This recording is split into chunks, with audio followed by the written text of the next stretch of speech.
Hi guys, ngayong araw, magluluto ako ng ulam namin na beef wonton soup. So, bumili na ako ng baka. Yan, baka naman. Bumili ko ng biniling. Yan. Bumili rin ako ng ipon. Yan, pang wonton yan. Bumili ko ng bok choy. At bumili rin ako ng sibuyas. At ito ang pambalot ng wonton, ang lomo.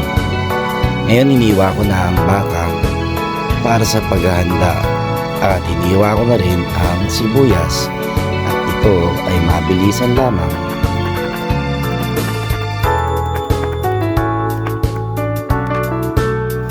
Dito ay simulan ko ng pagsamasamahin ang aking mga gagawing wonton.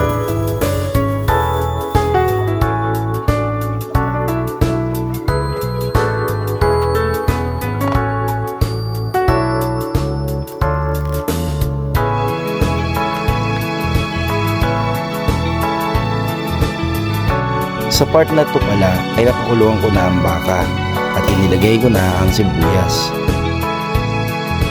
Hinalo ko na rin ang mga sangkap para magsimula ng magbalot nito.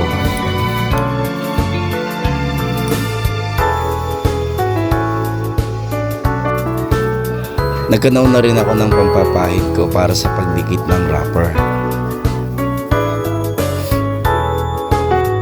Dito ay gumawa muna ako ng isang sample para lutuin at matikman kung tama na ba ang timpla. Pero hindi pa ito ang pinaka-final product ng aking pagbabalot.